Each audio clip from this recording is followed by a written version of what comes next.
a center initiates respiration. It is the medullary centers. Medulla initiates respiration or inspiration, you can say. And what regularizes the inspiration? It is the Pons. So medulla initiates inspiration, whereas Pons regularizes the inspiration. That's about the medullary and pontine centers regarding the initiation and regularization of respiration. So first one, as I told, initiation of inspiration. How does it take place? So we have something known as pre-Botzinger complex as a pacemaker cells to control the rhythm of breathing. So what does it do?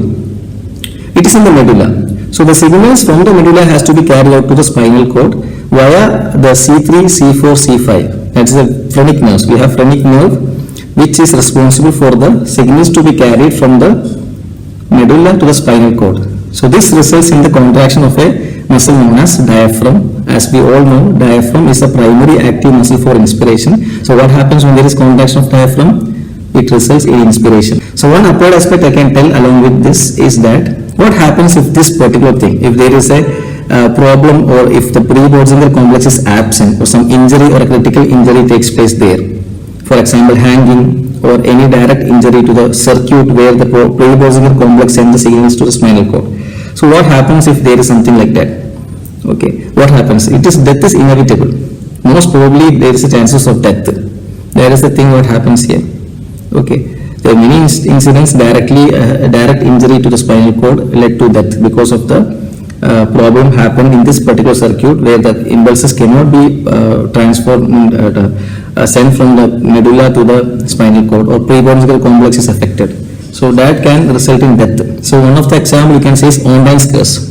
So what is Ondine's curse actually? Ondine's curse is not a curse for us. It's a Greek mythology, a fictional character. I can just brief it. What is it? The nymph Ondine was an immortal water spirit who became human after falling in love with a man. Okay, so this particular nymph married the man and had a baby. That is one version. Other version of story is that when she was caught, her husband sleeping with another woman, she cursed him to remain awake in order to control his own breathing. So there was a loss of involuntary control, but without loss of voluntary control. So what happens here actually? When there is a loss of involuntary, automatic control is lost. But voluntary control, how can you hold your breath?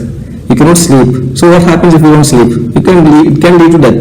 That's what the Ondine curse, the incident of Ondine's curse. So this is an example of what happens here if the pre-Botzinger complex is affected. Okay, since Ondine's curse treatment, you can consider it to be you can have a mechanical ventilation of the respiration as a treatment. But most probably, most of the time, it leads to death. So that is one of the things. So this initiation of inspiration, coming back to the initiation of inspiration, pre-Botzinger complex have to send signals which is present in the medulla to the spinal cord via the C3, C4, C5. We have phrenic nerve and it results in the contraction of diaphragm resulting in initiation of inspiration. The second one is maintaining the inspiration, maintenance of inspiration. So we have acoustic center. It activates the dorsal respiratory group of neurons. We have inspiratory ramp signals by the dorsal respiratory group of neurons. These signals results in a smooth rise of tidal volume to 500 ml. So this is the thing what happens. The dorsal respiratory group of neurons are activated, which results in the maintenance of inspiration. Now coming to the termination of inspiration. Once the 500 ml volume, we have the inspiration. As we all know, the normal tidal volume is 500 ml. We have that now 500 ml. Now it has to be terminated. Now for getting terminated, what has to be done? The apneustic center has to be inhibited. So to the apneustic center to be inhibited, we have two types of inhibition happening here. So one is pneumotaxic center. As I earlier told you, it limits the inspiration by inhibiting the apneustic center. So one is pneumotaxic center. We can take it as a central inhibition.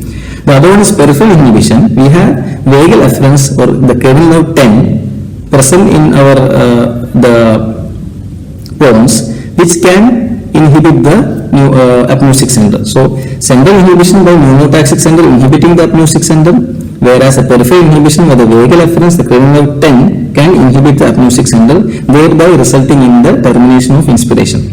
So once the termination of inspiration is happened, next is expiration. And I told you expiration is a passive process.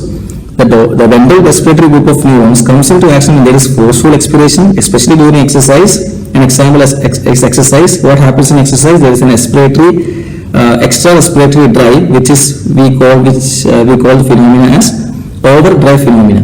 So this is an integrated part of our neural regulation of